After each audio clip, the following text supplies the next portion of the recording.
Spring sunlight filtered through the tall, spotless windows of a private maternity hospital in Boston, softening the edges of a room designed for comfort rather than necessity.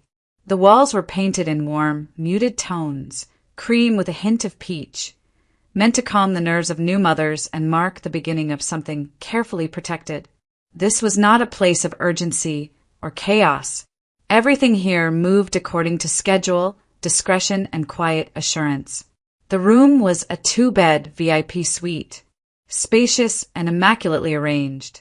Each bed was wide and adjustable, draped in crisp white linens that smelled faintly of antiseptic and lavender.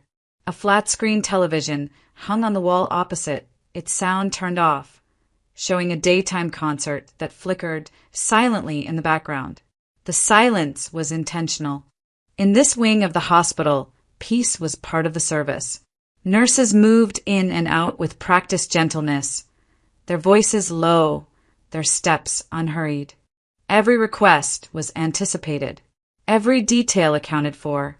Victoria Whittaker lay resting in the bed, closest to the window. She was pale, her movements careful, but her expression held a quiet satisfaction. 2 days earlier, doctors had performed a medically necessary cesarean section after determining that natural labor posed a risk. The procedure had been handled by one of the city's most respected obstetric surgeons, and the recovery had been smooth. The thin surgical bandage beneath her gown was discreet, almost invisible, much like the scars expected of women who lived lives designed to appear seamless from the outside. Cradled beside her was her newborn son, Henry. Wrapped in a soft blue blanket, he slept peacefully, his tiny chest rising and falling in steady rhythm. From time to time, Victoria adjusted the edge of the blanket or brushed a fingertip against his cheek, as if to reassure herself that he was real, that this moment belonged to her. Despite the fatigue, there was a sense of accomplishment in her posture. She had done her part. She had delivered an heir. The Whittaker name carried weight in Boston. It was spoken with recognition in boardrooms, charity galas, and private clubs where legacies were measured in decades, not years. With that name came expectations about appearances, conduct, and continuity. Victoria understood this well. Her marriage into the family had not been accidental, and motherhood only deepened her sense of responsibility. Henry was not just a child. He was the next link in a carefully preserved chain. When the door opened quietly, Victoria looked up at once. Eleanor Whittaker entered the room with composed grace. In her early 50s, she was impeccably dressed in a tailored, light blue suit. Her dark hair styled neatly, not a strand out of place. She carried herself with the ease of someone accustomed to being observed and deferred to. Yet her expression softened as her gaze settled on the infant. She paused for a moment, as if allowing herself to fully take in the scene before stepping closer. Eleanor had built her life on control, of circumstances, of outcomes, of herself. Even now, her movements were deliberate, measured, but there was warmth beneath that restraint, visible in the slight curve of her smile. Victoria straightened slightly in the bed, careful not to disturb Henry. Eleanor approached, her attention fixed on her grandson. The room seemed to hold its breath as she leaned closer, studying the child's features with quiet intensity. A calm, privileged stillness enveloped the space. Outside these walls, the city moved as it always did, unaware and unconcerned. Inside, everything felt settled, ordered, exactly as it should be. Nothing hinted at disruption. Nothing suggested that this peaceful beginning would soon be tested. Eleanor Whittaker had already begun to turn back toward Victoria's bed when something at the edge of her vision made her pause. It was the other woman in the room, the one occupying the second bed, closer to the door. Eleanor had noticed her earlier, only in passing, registering little more than a tired figure and the quiet presence of newborns. Now she looked again. The woman was young, though exhaustion made her appear older. She sat propped against her pillows, her shoulders slightly hunched, as if her body were still adjusting to the weight of responsibility placed upon it so suddenly. In her arms lay two infants, swaddled tightly, their small faces flushed and peaceful. Twins. Eleanor noted the detail with detached curiosity at first. The woman's movements were careful, almost instinctive, her gaze fixed on the babies with a calm that suggested familiarity with hardship. And then Eleanor saw it. On the woman's right wrist rested a bracelet, thick, unmistakably gold. It was not the kind of jewelry one overlooked. Heavy, substantial. It caught the light even in the muted glow of the room, reflecting a warm, almost defiant sheen. Eleanor's eyes narrowed slightly as her attention locked onto it, every other detail of the room receding into insignificance. The bracelet was clearly custom-made. Several fine strands of gold had been woven together into a complex pattern, forming an intricate knotwork design that spoke of old symbolism rather than modern trends. The craftsmanship was exceptional. Each link was seamless, the surface smooth yet dense, as if the weight of the metal itself had been deliberately emphasized. It was not delicate. It was not decorative for the sake of fashion. It was meant to endure. Eleanor felt her mouth go dry. Her heart, usually steady even under pressure, began to beat faster, a sharp, unwelcome rhythm pressing against her chest. For a brief, disorienting moment, she felt unmoored, as though the polished floor beneath her heels had shifted. She could not recall the last time her composure had faltered so abruptly. She knew that bracelet. She had commissioned it herself years ago, insisting on a design that could not be easily replicated or discreetly sold. It had been made for her daughter, Amelia Whittaker, as a gift meant to last a lifetime. Eleanor remembered the day she fastened it around Amelia's wrist. The way the gold had looked against her daughter's skin, the promise embedded in the gesture. Amelia had worn it constantly, until the day she disappeared, and later, until the day Eleanor buried a girl she believed to be her child. Amelia had died. Eleanor was certain of that. She had stood at the grave. She had endured the long, hollow months that followed. So why was that bracelet here? Eleanor forced herself to breathe, slowly, evenly. She did not move closer. She did not speak. Any sudden reaction would draw attention. Victoria's attention, the nurse's, perhaps even the woman's. Panic, she knew, would solve nothing. It would only frighten the babies, disturb the fragile peace of the room. She shifted her posture, schooling her features back into calm neutrality. To anyone watching, she remained the same composed, elegant woman, a grandmother admiring her family's newest addition. Only her eyes betrayed her, returning again and again to the bracelet, as if pulled by an invisible force. Shock settled deep within her, heavy and cold.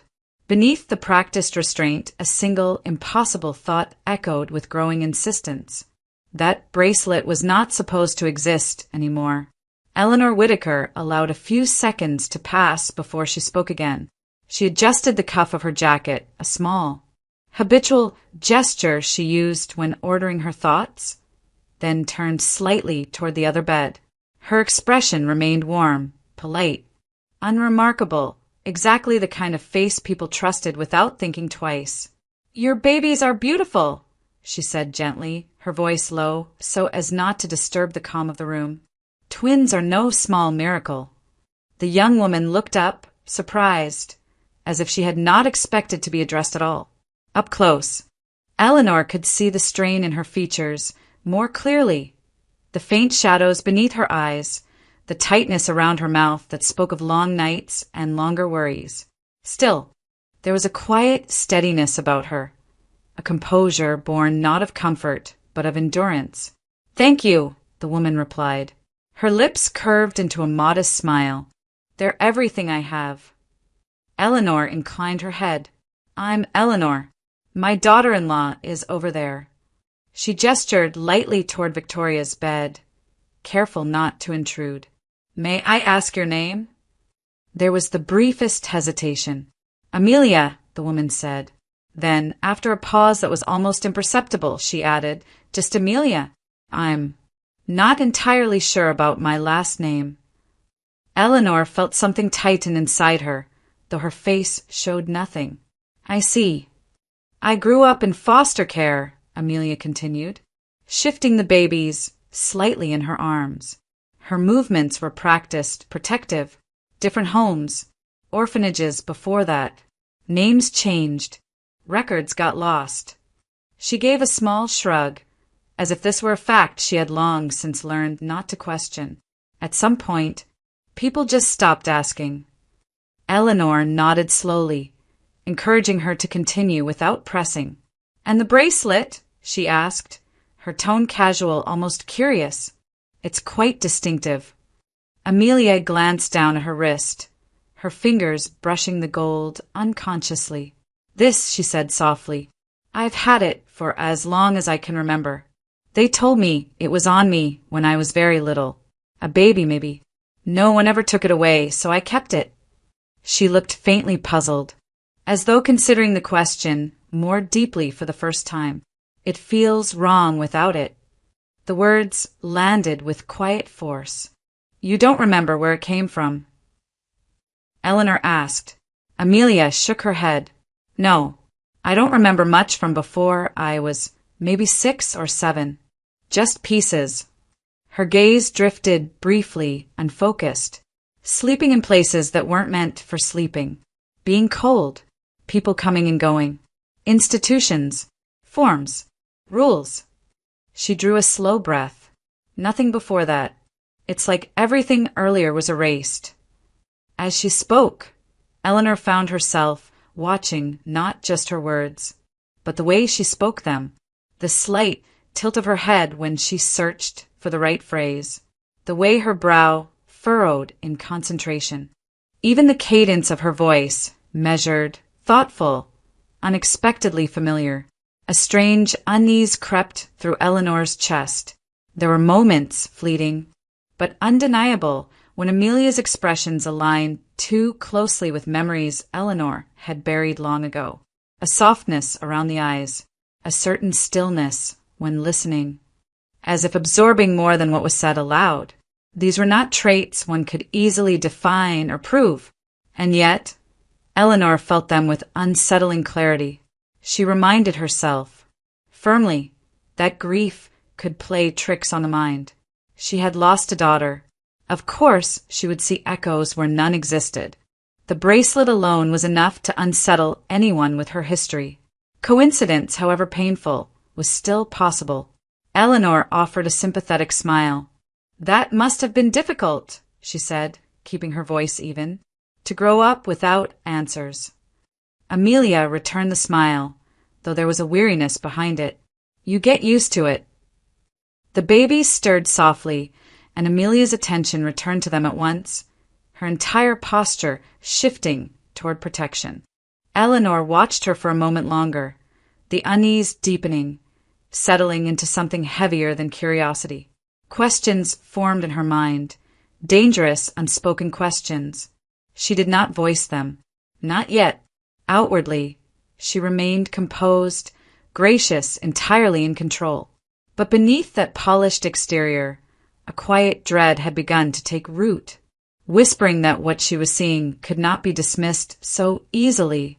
20 years earlier, Eleanor Whittaker believed she was making a sensible decision. Amelia was 7, bright, curious, endlessly energetic, and the school year had left her restless.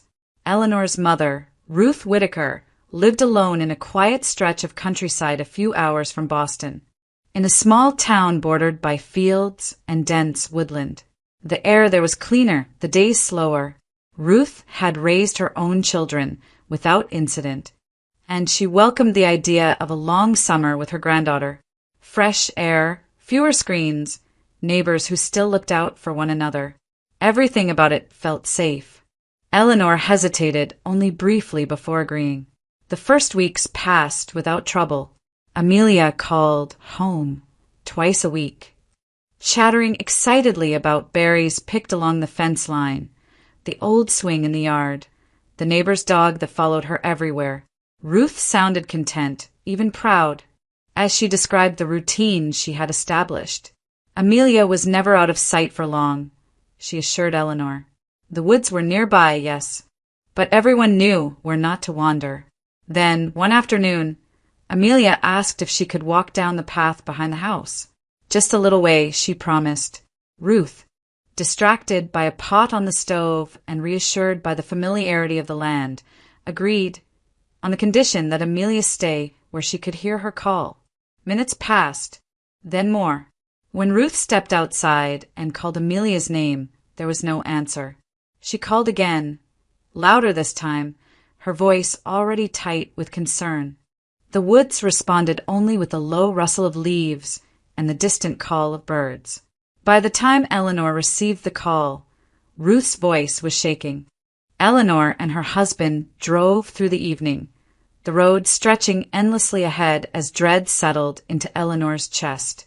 By the time they arrived, police cars lined the gravel drive. Neighbors stood in clusters, their faces grim. Someone pressed a flashlight into Eleanor's hand. Someone else spoke, but the words blurred together, meaningless. Amelia had wandered into the woods and not come back. Searches began immediately. Local police coordinated with state troopers. Volunteers poured in, friends, neighbors, strangers drawn by the simple, unbearable fact of a missing child. They combed the woods in widening circles, calling Amelia's name until their voices grew hoarse. Dogs were brought in. Helicopters scanned the tree line. Every path, every stream, every fallen log was examined and re-examined. Eleanor stayed awake through the nights, sitting at the kitchen table with a mug of untouched coffee, staring at maps spread across the surface. Each hour without news hollowed her further. She replayed her last conversation with Amelia endlessly, searching for something she had missed. A warning sign, a hesitation, anything. Ruth did not leave the edge of the woods. She stood there wrapped in a cardigan, her face gray, whispering apologies into the trees as if they could hear her.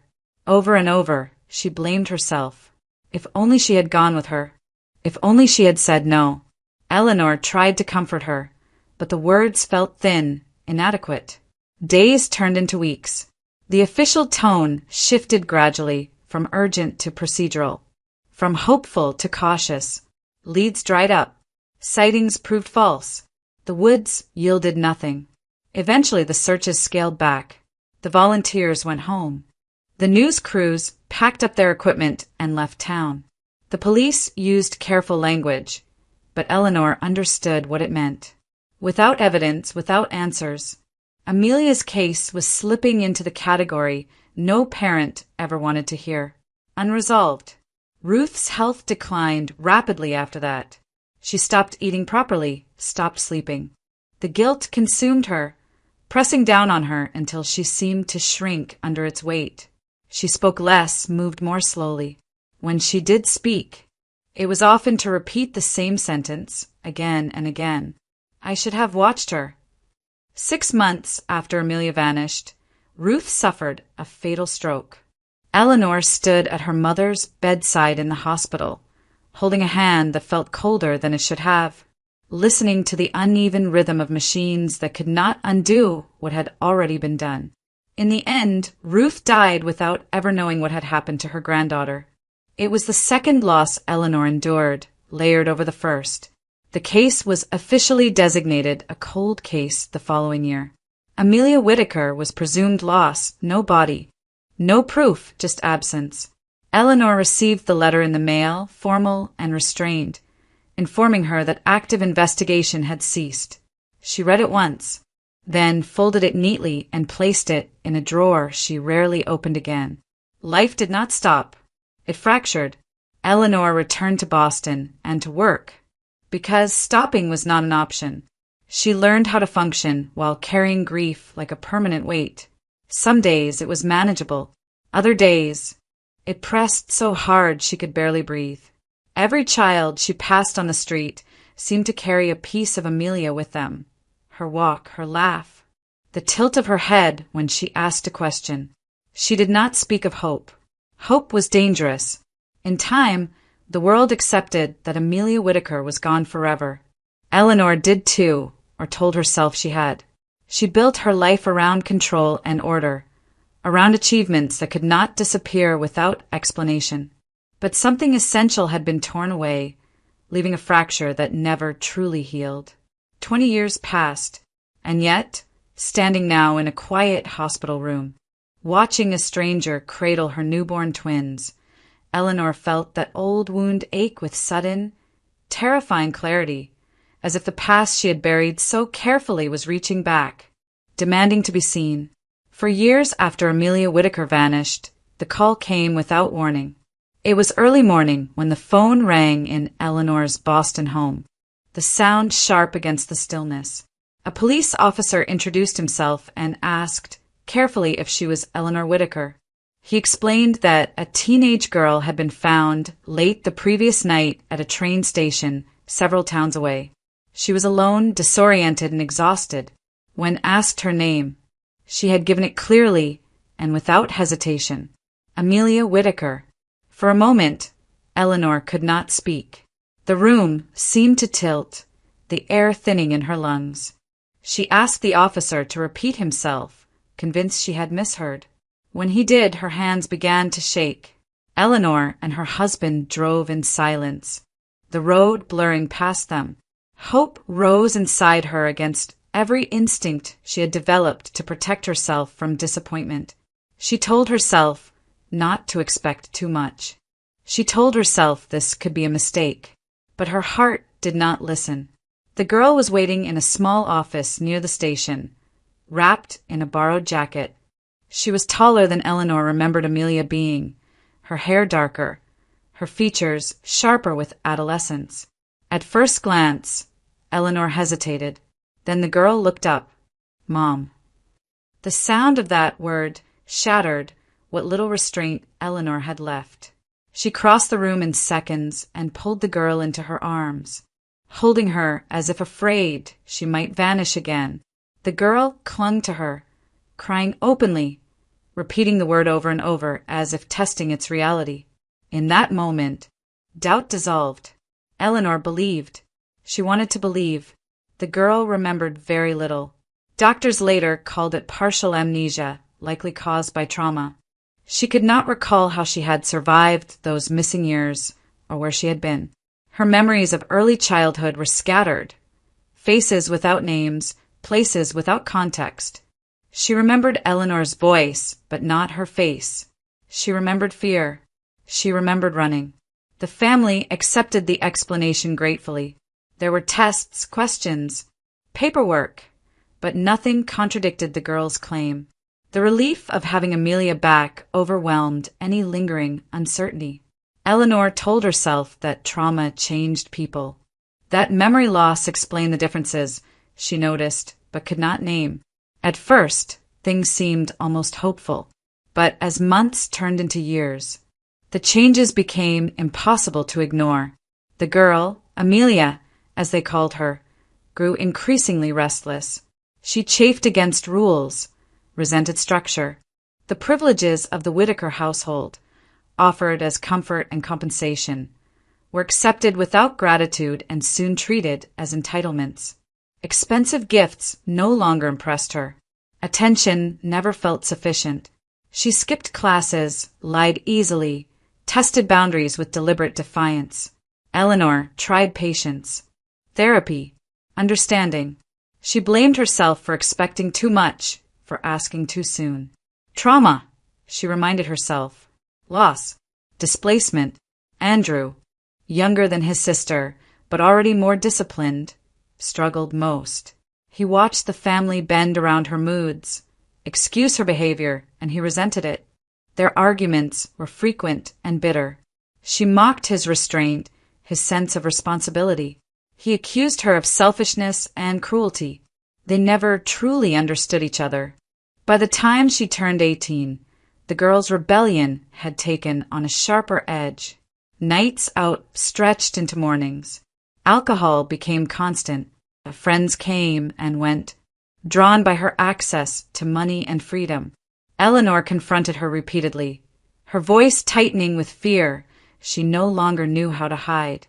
"I didn't ask for any of this," the girl once shouted back. "I lost years of my life. I deserve to live now." Eleanor had no answer that could reach her. The accident happened on a rain-slicked highway just outside the city. The police report was clinical, detached.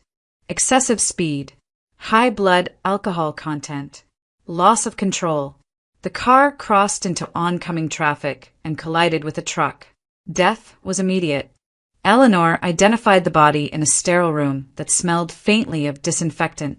She stood very still, forcing herself to look, to accept what she saw. The face was damaged, barely recognizable, but there was no doubt about the finality of it. She signed the papers with a steady hand she did not feel. The funeral was private, quiet, respectful. Eleanor stood at the grave once more, listening as familiar words were spoken over a coffin that felt heavier than the first. She mourned not only the daughter she believed she had lost again, but the years filled with conflict and misunderstanding, the love that had never found its way back to her intact. At night, she replayed every argument, every moment of anger, searching for a place where she might have reached her daughter differently. The questions had no answers. They only deepened the ache. She told herself it was over, that this chapter, however cruel, was closed. Eleanor buried her daughter a second time and returned to the life she knew how to manage. One built on control, silence, and unresolved grief that no amount of composure could erase. The present returned without ceremony. Eleanor Whittaker did not allow herself the luxury of dramatics. Panic had its place, but it was not useful now. What she felt instead was a narrowing of focus, a familiar mental shift that had guided her through decades of high-stakes decisions. Facts first, certainty second, emotion later if at all. She waited. Timing mattered. Victoria was taken for post-operative procedures. The twins were briefly with a nurse, and the room was quiet in the way only expensive hospitals ever were. Controlled, efficient, discreet. Eleanor moved with practiced ease, careful not to draw attention. When Amelia reached for a hairbrush on the bedside table and accidentally knocked it to the floor, Eleanor stepped forward at once, her reflexes sharper than they appeared. "Let me," she said calmly. She bent, picked it up, and in that brief motion noted several long, dark strands caught in the bristles. She did not hesitate. Eleanor had learned long ago that hesitation was how doubt survived. She closed her fingers around the brush for just a second longer than necessary, then returned it with a polite smile and a quiet word, as though nothing of consequence had happened. Later that same afternoon, Eleanor visited a private diagnostic laboratory across the river, one that handled sensitive cases for clients who valued privacy above all else. No forms were filled out in waiting rooms. No questions were asked aloud. She provided her own sample without comment and handed over the second set with the assurance of someone accustomed to being believed. The process was efficient, almost impersonal. DNA testing was not mystery or drama. It was numbers, markers, sequences. Eleanor understood that.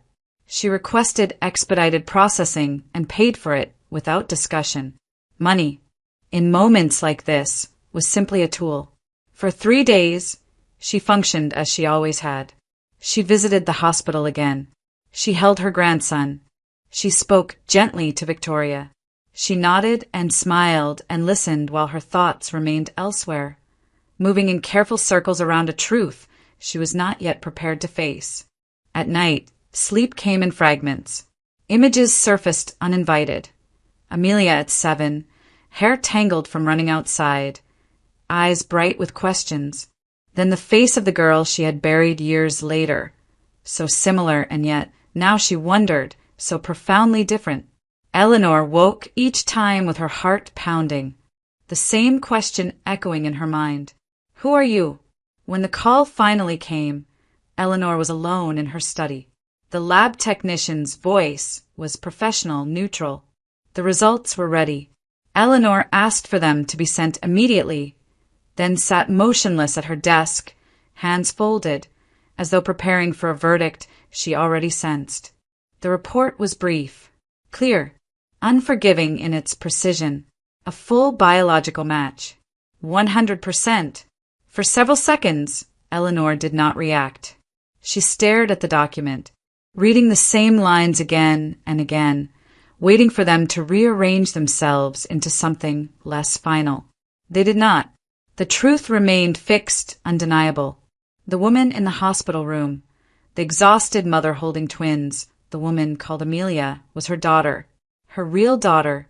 The air left Eleanor's lungs in a single, silent breath. Her vision blurred, then sharpened again, as if her mind were compensating for the shock by demanding clarity. And clarity came, brutal and complete. The girl who had returned years after the disappearance, the one Eleanor had welcomed home, defended, buried, had not been Amelia Whittaker. She had been someone else, an imposter. The realization did not arrive with hysteria or screams. It arrived like an avalanche, heavy and crushing, burying years of grief beneath a new, terrible understanding. Eleanor pressed her palm flat against the desk, grounding herself as memories reordered themselves with merciless logic. The inconsistencies, the unease she had dismissed, the feeling, always present, that something had never quite aligned. Devastation followed, but so did something else. Clarity. Her daughter had not died in that accident. Her daughter had lived, had suffered, had survived, had given birth to children who carried the Whittaker bloodline forward. And Eleanor had almost walked past her, had almost accepted coincidence and silence as explanation enough. Tears finally came, slow and quiet, slipping down Eleanor's face without sound. She did not wipe them away. For the first time in years, grief and truth occupied the same space, and Eleanor Whittaker understood with painful certainty that the past she thought was settled had only been waiting for the right moment to reveal itself. Eleanor Whittaker did not reveal the truth all at once. She chose her words carefully, aware that timing mattered as much as content. Amelia was still recovering, physically, still adjusting to the fragile routine of feeding schedules and sleepless nights. Eleanor waited until the twins were settled, until the room was quiet, before she finally spoke. "There is something important I need to ask you," she said, her tone measured, almost gentle. "It may sound strange, but I believe it could help you." Amelia listened without interruption, her expression guarded but attentive. Eleanor explained that there were gaps in Amelia's memory, gaps that might not be permanent. She spoke of trauma, of the mind's instinct to protect itself, of specialists trained to help recover what had been buried too deeply to reach alone. "A licensed hypnotherapist," Eleanor said. "One of the best in the city. Completely voluntary. I would not suggest this if I didn't believe it mattered." Amelia hesitated.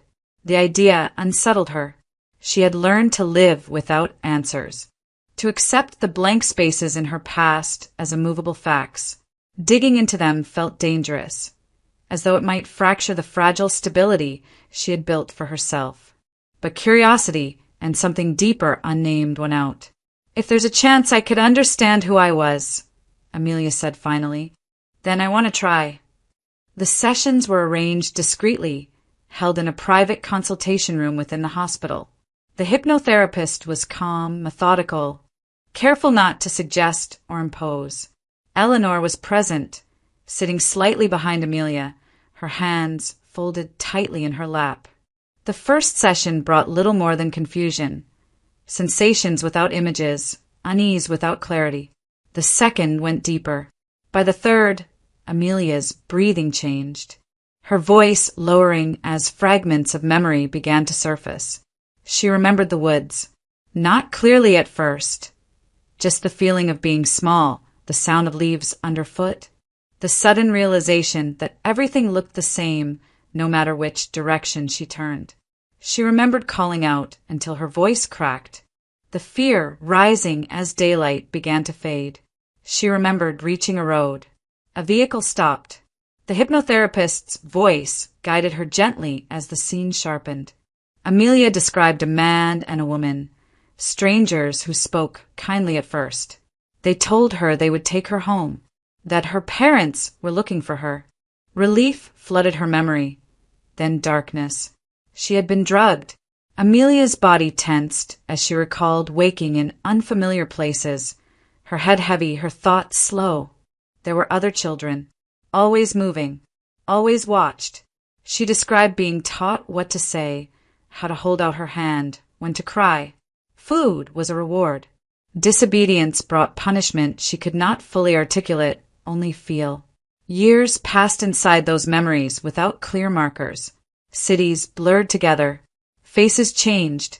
She remembered being hungry, cold, ashamed. She remembered learning not to ask questions, not to say her name too loudly. Over time, even that name began to feel unreal. The hypnotherapist paused often, grounding Amelia, reminding her she was safe. Eleanor sat frozen, tears slipping silently down her face as each word confirmed what she had long feared. The trauma had been severe enough to fracture Amelia's sense of self. Her mind, overwhelmed, had sealed away everything it could not survive with. By the time she escaped, older, braver, desperate, she remembered only fragments. She ran when an opportunity appeared, fleeing a crowded station, slipping away unnoticed. She had her bracelet. She had her first name. She had nothing else. In another place, at another time, a different girl had been detained. Her name was Catherine Miller. She had been with the same group, had learned the same lessons. When questioned by authorities years later, she remembered one thing Amelia did not, the last name Whitaker. Whether by instinct or calculation, she claimed it. She used Amelia's name and was returned to a family she had never belonged to. Eleanor understood then how the lie had survived. Trauma, coincidence, and hope had aligned perfectly. The girl Catherine had been convincing because she believed her own version of the truth. The family had wanted her to be Amelia so badly that doubt had no place to grow. By the end of the final session, Amelia was exhausted, hollowed out by the weight of recovered memory. She cried quietly, not with hysteria, but with a deep, aching sorrow for the child she had been and the life she had lost. Eleanor held her hand, unable to offer comfort sufficient to match the pain. There was no triumph in this truth, only understanding, horror at what had been done, sorrow for the years stolen, and a grim, irreversible clarity that explained everything, why the past had never aligned, why grief had felt unfinished. The mystery was solved, but the cost of knowing it would never truly fade. Eleanor Whitaker did not announce her decision. She acted on it. Within days, arrangements were made for Amelia and the twins to leave the hospital and come to the Whitaker home.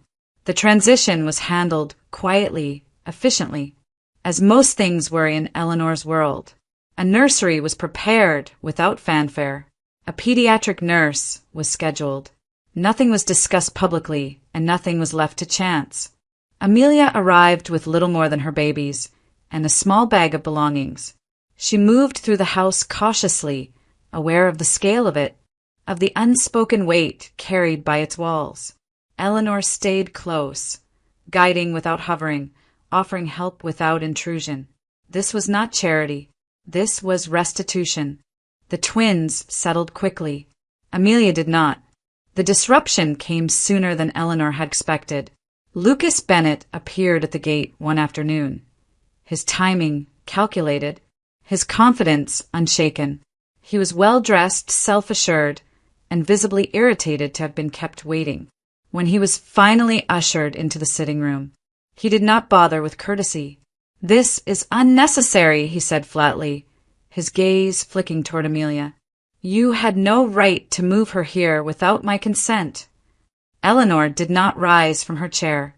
She met his stare calmly, her hands folded in her lap. "You have no legal claim here," she replied, "and you will lower your voice." Lucas smiled thinly. "I'm the father of those children. That gives me rights." It gives you obligations, Eleanor said, her tone sharpening slightly. Obligations you chose not to meet. He scoffed, stepping closer, his posture confrontational. She worked for me. I provided for her. This arrangement suited us both. Amelia stiffened, but Eleanor moved first. You exploited her, Eleanor said. You controlled her access to money, to housing, to medical care. You refused to acknowledge your children legally. You do not get to reframe that now. For a moment, Lucas looked genuinely surprised. He had not expected resistance. He had certainly not expected it from Eleanor Whittaker. You're overstepping, he warned. No, Eleanor replied evenly. You are. She stood then, and the shift in the room was immediate. Eleanor did not raise her voice. She did not threaten. She simply spoke with the authority of someone who did not need permission. You will leave this house, she said. You will not contact Amelia again. If you attempt to do so, my attorneys will ensure you regret it. Are we clear? Lucas's jaw tightened. He glanced at Amelia, searching for leverage, for fear, for doubt. He found none. She did not meet his eyes. With a final, bitter look, he turned and walked out. The door closed softly behind him. The second confrontation came from within. Victoria had watched the proceedings in silence, her expression closed, her discomfort evident. When the room emptied, she spoke at last. I don't understand why she's here, she said, her voice controlled but edged with resentment. This feels reckless. Eleanor turned toward her. You doubt her, Eleanor said. It was not a question. Victoria hesitated, then nodded. I think she's using us. The timing. The story. It's convenient. The room went very still. Without raising her voice, Eleanor reached into her handbag and removed a slim folder. She placed it on the table between them and opened it deliberately, turning the document so it was visible to everyone present. This is a DNA test, Eleanor said, performed by a private laboratory. Verified. The results are conclusive. Victoria leaned forward despite herself, her eyes scanning the page. The color drained from her face. 100% biological match, Eleanor continued. Amelia is my daughter.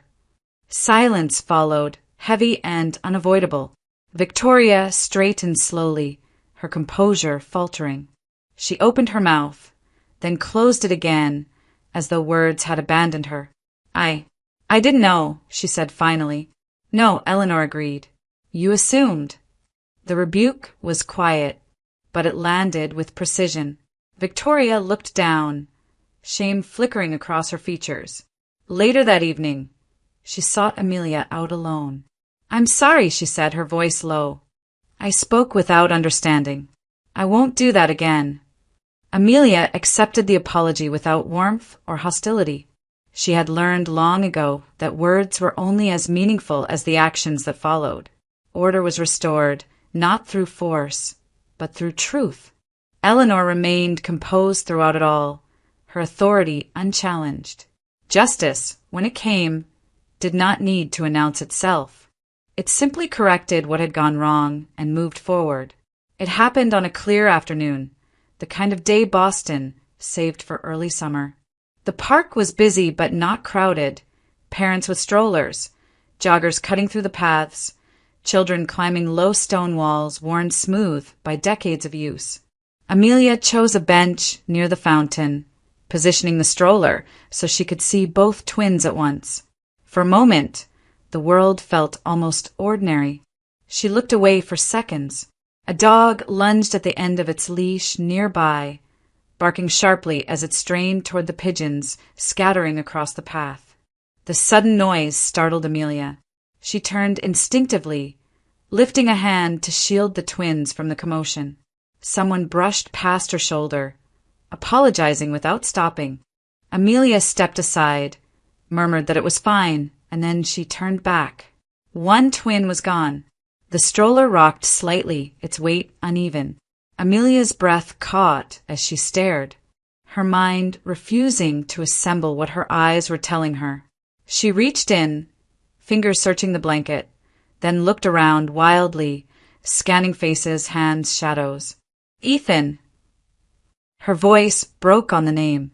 Ethan! People slowed, confusion rippling outward. Amelia's hands shook as she pulled the stroller toward her, her heart hammering so hard it felt painful. She spun in place, calling again, louder this time, panic tearing through her composure. Security arrived within minutes. Then police. The park was sealed with efficient urgency, officers directing bystanders away, asking questions that Amelia could barely hear. Her answers came out in fragments, seconds, a bark, a shoulder, a movement she could not place. The footage was worse. Eleanor watched in silence as the detective replayed the surveillance video from the nearest camera.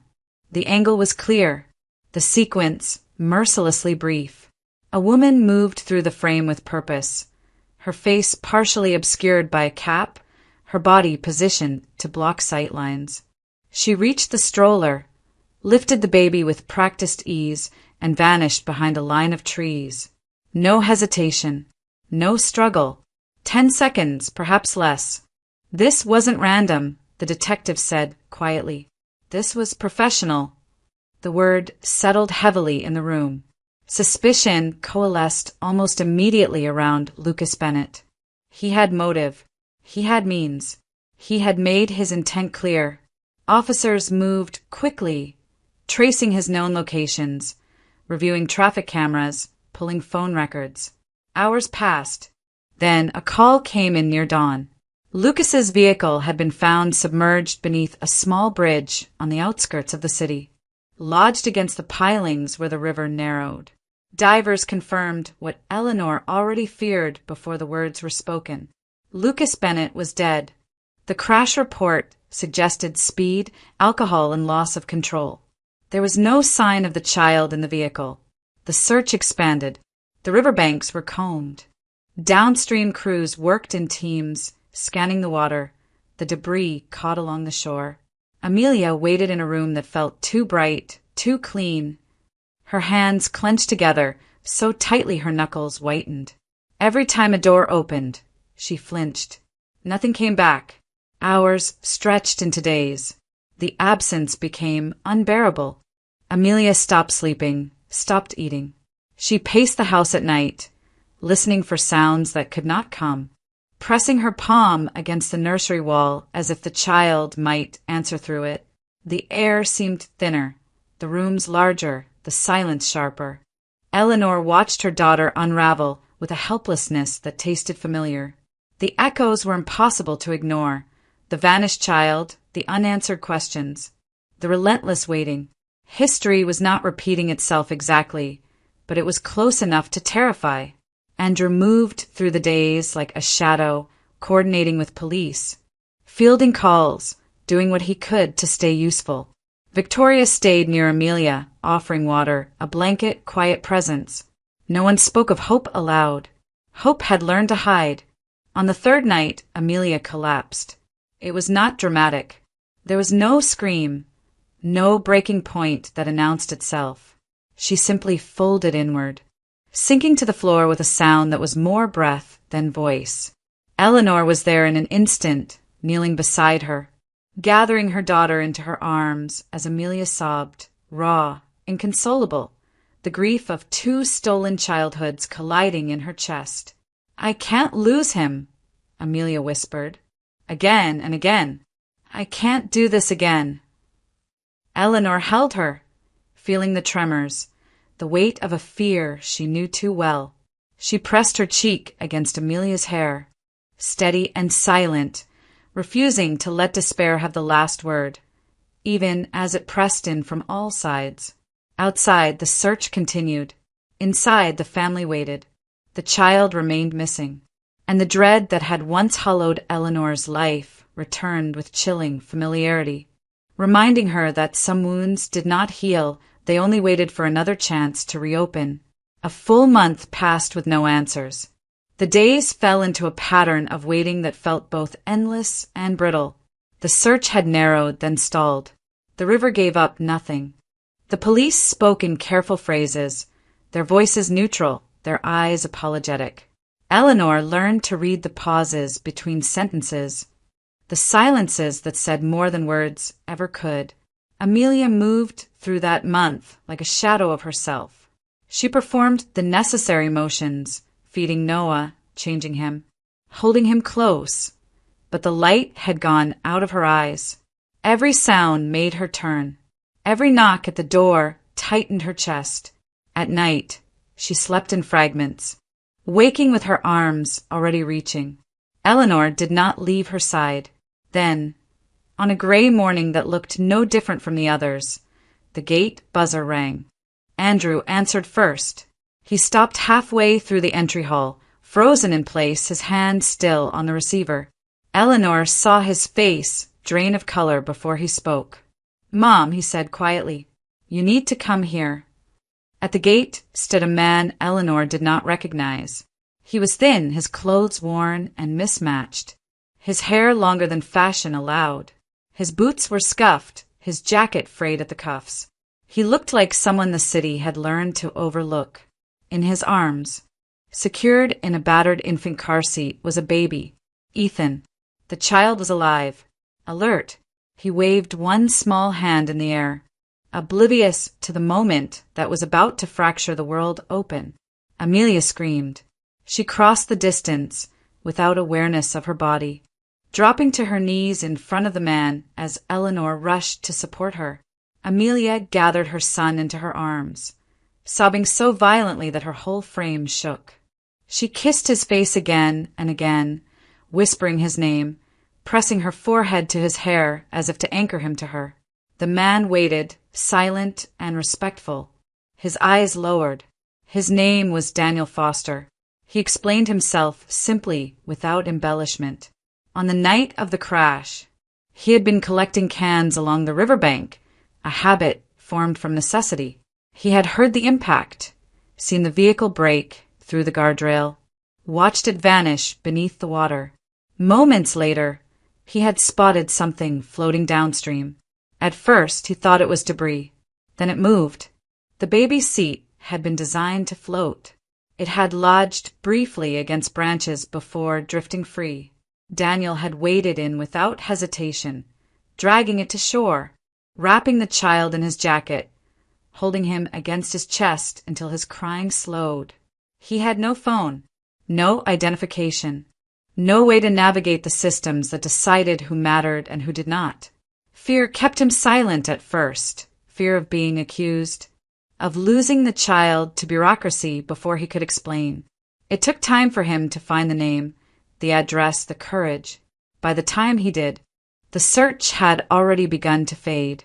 Daniel did not speak of his past unless asked, and even then his words were spare. He had served overseas, seen more than he could articulate. When he returned, the life he expected was gone, his marriage ended, his home lost to fire and debt. Pride kept him from asking for help. Time did the rest. Eleanor listened without interruption. When he finished, she stood and extended her hand. "You saved my grandson," she said. "That will never be forgotten." She offered him work on the estate first, groundskeeping, maintenance, anything he wished to take on.